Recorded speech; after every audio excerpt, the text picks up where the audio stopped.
kami berusaha memproduksi ikan yang sehat dengan cara yang ramah lingkungan, tapi dengan tujuan memproduksi ikan yang sehat dan enak untuk dikonsumsi.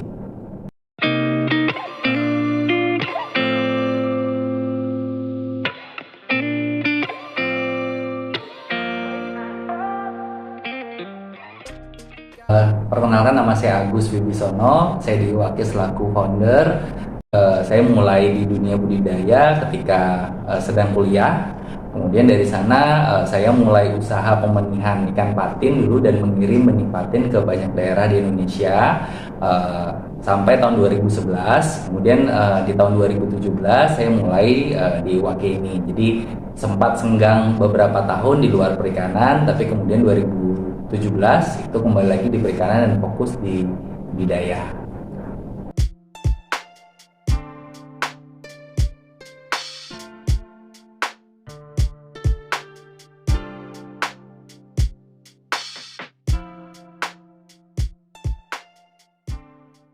Secara jenis, saya pernah budidaya mulai ikan hias, kemudian lobster air tawar, lele, kemudian patin, nila, bawal, gurame, tapi tentu dengan skala yang berbeda-beda ya. Jadi ada yang mulainya hanya sedikit, tapi juga ada yang skalanya sudah cukup besar. Tapi kalau saat ini di Wake kita lebih fokus di yang sudah dari benih, itu nila dari pembenihan, penederan, dan pembesaran. Kemudian kalau untuk lele, pembenihan sudah pernah, tapi sekarang lebih banyak di penederan dan pembesaran. Kemudian untuk gurame juga sama, pembenihan, penederan, dan pembesaran.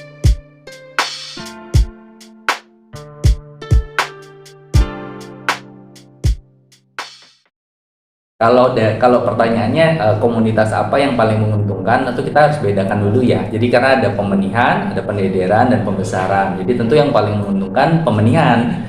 Tapi masing-masing punya plus minusnya dari segi resiko, juga dari fokus kita bekerja. Jadi kalau kayak pembenihan dulu ketika masih mahasiswa dengan modal terbatas, saya memilih pembenihan karena memang kalau di pembenihan kita marginnya bisa luar biasa, bisa di atas 200% sebulan, bahkan lebih. Tapi tentu tidak bisa disambi, harus fokus. Kemudian juga tingkat resikonya pun tinggi, dan dalam waktu 1 tahun tidak setiap bulan kita bisa memproduksi benih. Biasanya kalau di lele atau patin di musim kemarau seperti bulan 5, bulan 6, bulan 7, bulan 8 itu telur agak kosong. Jadi memang dalam setahun sekitar 8 bulanan lah kita bisa memproduksi optimal. Nah, penederan juga sama, punya margin yang besar dengan market yang juga besar, tapi tentu punya resiko yang juga tinggi, meskipun tidak setinggi pembenihan. Penederan kita bisa dapat margin hampir 100% sebulan, tapi tentu juga dengan resiko kalau kita tidak pintar memilih benih yang kita besarkan,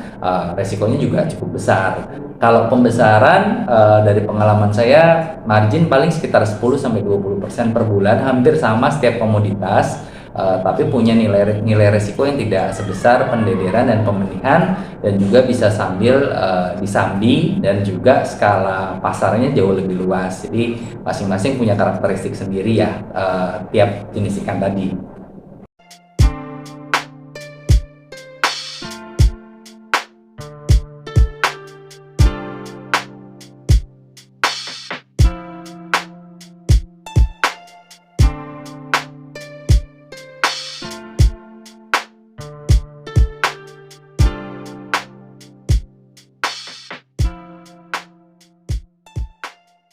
Masalah komoditasnya, sebenarnya tadi hampir setiap jenis ikan itu punya margin yang berbeda-beda, yang mirip rekan-rekan sekalian, yang mirip, range-nya antara 10-20% per bulan, tergantung di mana lokasi teman-teman berbudidaya, dan juga karakter pasar di sana. Jadi yang berpengaruh tentu dari biaya produksi, khususnya harga pakan dan harga jualnya.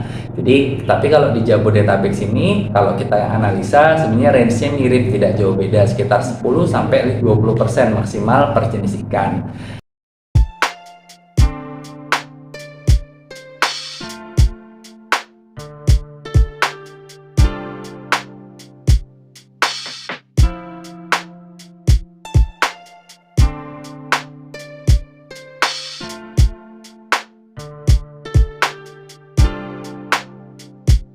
kalau ditanya yang mana yang lebih menguntungkan tadi, kalau secara margin per jenis ikan per bulan, itu marginnya kurang lebih mirip. Cuma mungkin kalau seperti lele, misalkan lele kita biaya produksi sekitar 14.000, 15.000, harga jual 20.000 dalam 2 bulan. Jadi waktu produksi lebih cepat, tapi punya problem di DS. Kepadatan per meter persegi juga cukup baik, sekitar 20 kilo per kubik.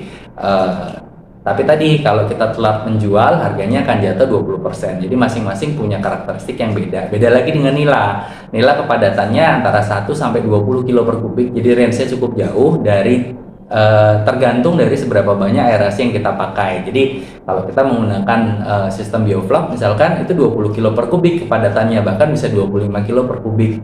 Tapi tentu resikonya kalau teman-teman berada di lokasi yang sering mati lampu, nah 15 menit mati lampu ikannya sudah habis total. Jadi masing-masing punya plus minus. Secara margin juga sama, kurang lebih mirip tadi 10 sampai 20% per bulan. Jadi kalau di nila contoh sekarang biaya produksi sekitar 19.000, harga jual 27.000, jadi marginnya kan 8.000.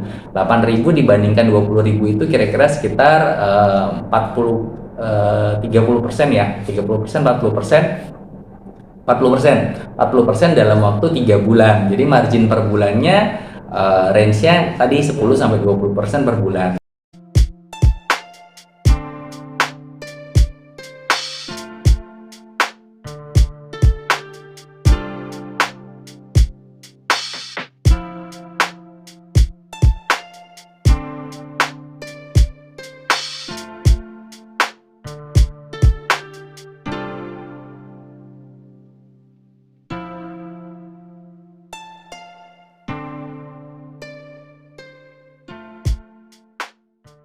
Ya kalau budidaya perikanan teman-teman semua tahu resikonya cukup tinggi ya, karena banyak variabel faktor-faktor yang berpengaruh di budidaya, mulai dari pakannya, tempatnya, iklim, yang rawat, benih, pasar. Jadi faktornya cukup banyak. Saran saya buat teman-teman yang mau berusaha berbudidaya, saran saya jangan mulai langsung mulai coba. Tapi lebih baik kalau memungkinkan kalau bisa magang terlebih dahulu. Jadi banyak praktek. Dulu saya banyak magang di beberapa perusahaan, sehingga dari sana proses pembelajarannya jauh lebih cepat dibandingkan kita coba sendiri. Tentu kalau coba sendiri rugi biaya, rugi juga dari kecepatan pembelajaran. Jauh lebih baik teman-teman magang terlebih dahulu.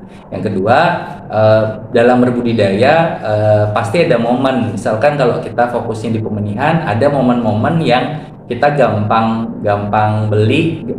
produksi, susah jual. Ada yang susah produksi tapi mudah menjual. Nah, teman-teman harus tahu kapan momen yang pas ketika budidaya. Kalau kayak kita di pembesaran, dalam setahun tuh pasti ada momen ketika kita susah jual dan kita mudah sekali jual. Seperti kalau di lele, musim-musim seperti akhir tahun itu mudah sekali untuk jual, tapi dekat-dekat bulan 6, dekat-dekat anak sekolah itu biasanya market agak lesu dan juga dalam penjualan relatif lebih lambat. Yang ketiga, skala ekonomi itu juga penting. Jadi teman-teman kalau mau budidaya, kalau untuk sekedar coba, saran saya lebih baik magang tadi. Tapi kalau mau budidaya jangan terlalu sedikit, karena kalau terlalu sedikit, satu dari segi pembelian input produksi, misalkan teman-teman mau beli pakan, mau beli cacing, itu tentu akan jauh lebih mahal. Kecuali teman-teman berkelompok atau ada rekanan yang bisa membeli dengan harga cukup kompetitif. Itu yang pertama. Yang kedua, dalam menjualnya pun kalau terlalu sedikit akan susah. Jadi saran saya tadi lebih baik fokuskan magang dulu, naikkan kemampuannya, kemudian kalau mau mencoba, coba dengan skala ekonomi yang cukup sebelum memulai. Itu saja.